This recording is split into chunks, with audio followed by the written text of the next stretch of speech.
I have been really beside myself over the past couple of days.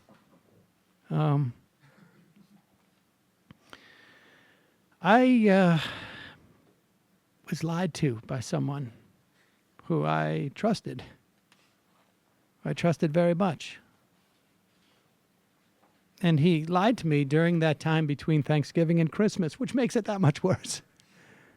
In fact, here is a video of that person not telling me and America the truth on December 2nd, 2013. I worked the cones, actually, Matt. Unbeknownst to everybody, I was actually the guy out there. I was in overalls and a hat, so I wasn't, but I actually was the guy working the cones out there. You really are not serious with that question. That is Christie, formerly a popular governor of New Jersey, now a completely loathed governor of New Jersey by New Jerseyites. He, of course, also is the bag man for Donald Trump. By that, I don't mean that he's bringing bribes. I mean that he's like picking up sandwiches and stuff at Burger King and whatnot, bringing the bag back to Donald Trump.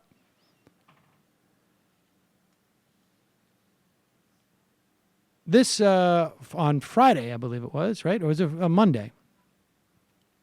The Bridgegate trial against two Christie staffers has commenced. The staffers are Chief of Staff Bridget Ann Kelly and a former official from the Port Authority, Bill Baroni. And according to prosecutors, federal prosecutors, Governor Christie of New Jersey knew that 3 of his top officials were involved in a plan to shut down lanes leading to the George Washington Bridge as it was happening, and that the closings were intended to punish a local mayor for declining to support him. It's from federal prosecutors in the courtroom. Defense lawyers have long argued that Christie knew about it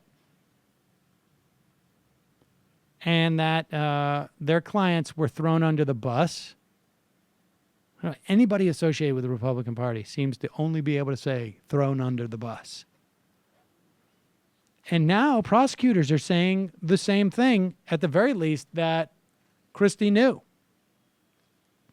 It directly contradicts the governor's statements in the 3 years since the lanes were closed. The prosecutors said that 2 of the alleged co-conspirators in the case, David Wildstein took a plea deal.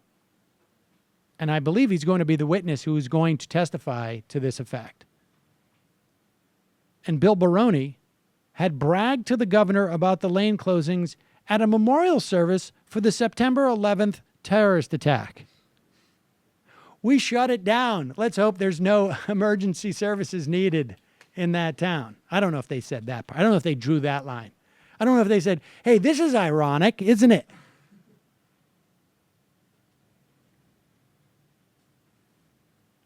And that they had done so to mess with Mayor Mark Sokolich of Fort Lee. Mr. Wildstein and Mr. Baroni boasted to Mr. Christie that panic phone calls from Sokolich pleading that the lane closings were, quote, a public safety emergency were deliberately being ignored, was according to the prosecutor. Maybe at that point they said, hey, isn't that ironic? He's complaining. Here we are at a 9/11 memorial. The evidence may show that others could have and should have perhaps known certain aspects of what was going on in Fort Lee. Perhaps you'll even wonder what happened to those people.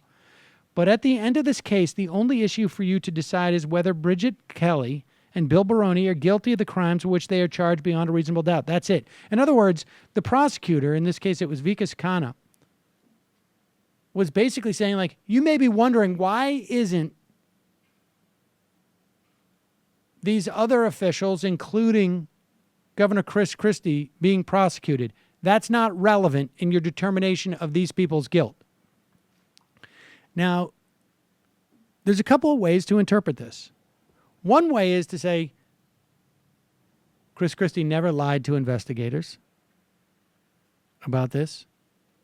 He was never asked a direct question about it. So we can't bring him on charges of that. He just lied to the public. That's not a crime. Or maybe they don't have enough evidence to find him guilty, just enough to make the assertion. The standards of evidence are obviously different in terms of making an assertion in a case and actually bringing a case against that person. Or maybe now that they've delayed sentencing of David Sampson, who was Chris Christie's consigliere and head of the Port Authority in New Jersey. It's a bi-state agency. They have, for some reason, punted his sentencing hearing 2 or 3 months. I wonder why you would do that. To see if we're going to have Mr. Sampson die in prison, or if Mr. Sampson's going to tell some stories about Chris Christie. Now, I always try to brag when I am right, and I try and note when I was wrong.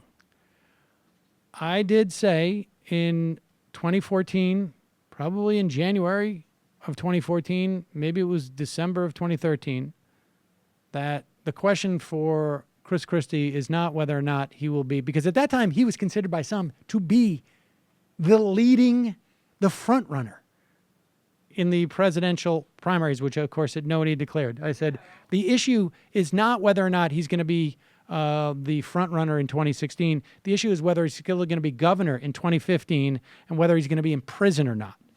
Now, my timeline was a little bit off. I did predict Chris Christie would drop out of the race after New Hampshire, and I think that did happen. And I predicted that actually in 2012.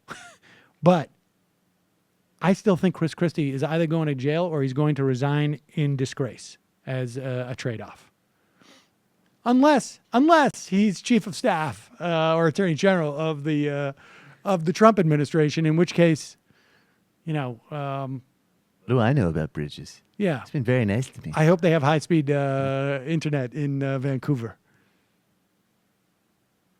Because I'm thinking I want to do some skiing, raise the kids there. It'll be nice. They do.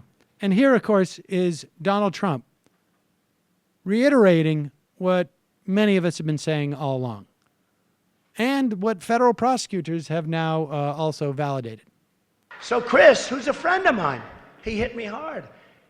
And I said, I got to hit him at least once. So I won't do this a lot, but look, here's the story. The George Washington Bridge. He knew about it. Hey, how do you have breakfast with people every day of your lives? They're closing up the largest bridge in the world, the biggest in the United States, traffic flowing during rush hour. People couldn't get across for 6, 7 hours. Ambulances, fire trucks. They're with them all the time, the people that did it. They never said, hey, boss, we're closing up the George Washington Bridge tonight. No, they never said. They're talking about the weather, right? There you go. Now, to be fair, that was Donald Trump before Chris Christie was responsible for getting all his fast food. Now, Donald Trump says, whatever. He know about it. I mean, he know. He totally know. But he's a nice guy, and look, he endorsed me. Right. Now he just says, like, well, I've known Christie for 15 years, and he said he'd like to endorse me. So, end of conversation. That's pretty much it. That was it. That's all he said. I'll read the whole statement. That's what he said. I've known and liked Chris for 15 years. After his recent run for president, he called me to say he would like to endorse me, in that he sees a movement like he's never seen before. Ugh, that's gross. Hey folks, Sam Seder here. I just got back from a company-wide meeting. Accounting is really coming down on me hard. We need to get to 100,000 subscribers as soon as possible. So please, enjoy this channel. Subscribe. Right down there.